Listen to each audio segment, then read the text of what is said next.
ಕೊನೆಗೆ ಕಿರುನಗು, ಮತ್ತೊಮ್ಮೆ ಗಂಭೀರವದನ, ಇನ್ನೊಮ್ಮೆ ನಮ್ಮ ನಂದನ ವನದ ಕಡೆಗೆ ಕಿರುನೋಟ. ಸ್ವಾಮಿ, ಸಭೆಯಲ್ಲಿ ಕುಳಿತಿದ್ದಂತ ನನಗೆ ನೇರವಾಗಿ ನಿಮ್ಮ ಮೇಲೆ ಅನುಮಾನ ಹುಟ್ಟಿತ್ತು. 8 ಮಂದಿ ಮಡದಿಯರು ನಾವಿದ್ದೇವೆ, ಅದು 9 ಆಗ್ತದೆ ಎನ್ನುವಂತ ಅನುಮಾನದಿಂದ ಸಖಿಯರ ಮಧ್ಯದಿಂದ ನೇರವಾಗಿ ಎದ್ದು ನಿಮ್ಮ ಬಳಿಗೆ ಬಂದೆ. ಈಗ ಹೇಳಿ, ನಿಮ್ಮ ನಗುವಿನ ಬಗೆಯನ್ನು ಹೇಳುವಿರಾ?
ನಮ್ಮಪುರದಿಂದ ಹೊರಗಡೆ ಓರ್ವ ಯತಿವೇಶವನ ಅಂತ ಕುಳಿತಿದ್ದಾನೆ. ಆತ ಯಾರೆಂಬುದಾಗಿ ನಿಮಗೆ ತಿಳಿಯಿತಾ? ಇಲ್ಲ. ಮಧ್ಯಮ ಪಾಂಡವನಾದಂತಹ ಅರ್ಜುನನಿಗೂ ಈ ಗತಿವಂತೆ? ಕಾರಣ ಉಂಟು. ಏನು ಕಾರಣ? ನನ್ನದೇ ಒಂದು ಯೋಜನೆ ಅದು. ಯಾಕೆಂತ ಹೇಳಿದ್ರೆ, ನನ್ನ ಅಣ್ಣನಾದಂತಹ ಬಲಭದ್ರನು ತಂಗಿಯನ್ನ ಕೌರವನಿಗೆ ಕೊಟ್ಟು ಮದುವೆ ಮಾಡುತ್ತೇನೆ ಎಂಬ ಭಾಷೆಯನ್ನಿತ್ತಿದ್ದಾನೆ. ಹಾಗಾಗಿ ಅರ್ಜುನನನ್ನು ಯತಿವೇಶವನ್ನು ಹಾಕಿಸಿ ಅಲ್ಲಿ ಹೇಳಿದ್ದೇನೆ.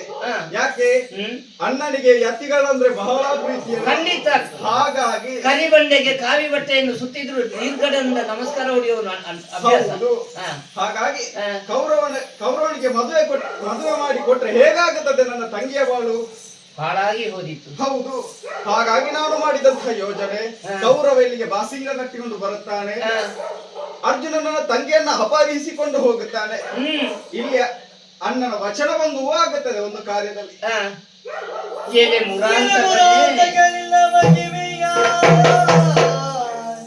ನೆಲೆಯಬಲ್ಲವರ ಜಗದೊಳು ಸ್ವಾಮಿ ಜಲಜಬವ ಸುರಪ ಮುಖ್ಯರು ತಿಳಿಯರೈಜೆ ಪುರಾತಗ.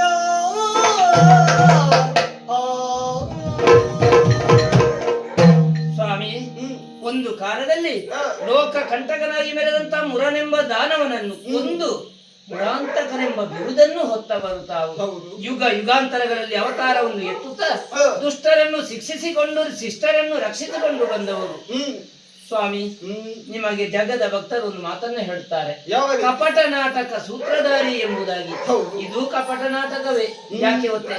ತನ್ನ ತಂಗಿಯ ಬಾಳನ್ನು ಹಸನುಗೊಳಿಸುವುದಕ್ಕಾಗಿ ಈ ರೀತಿಯ ನಾಟಕವನ್ನು ಅರ್ಜುನನ ಮುಖೇನವಾಗಿ ಮಾಡಿಸಿದವರು ತಾವು. ಆಗ್ಲಿ, ನಿಮ್ಮ ಕೃಪಾ ದೃಷ್ಟಿಯಿಂದ ಸುಭದ್ರ ಕಲ್ಯಾಣ ಆದಷ್ಟು ಬೇಗ ನಡೆಯುತ್ತದೆ.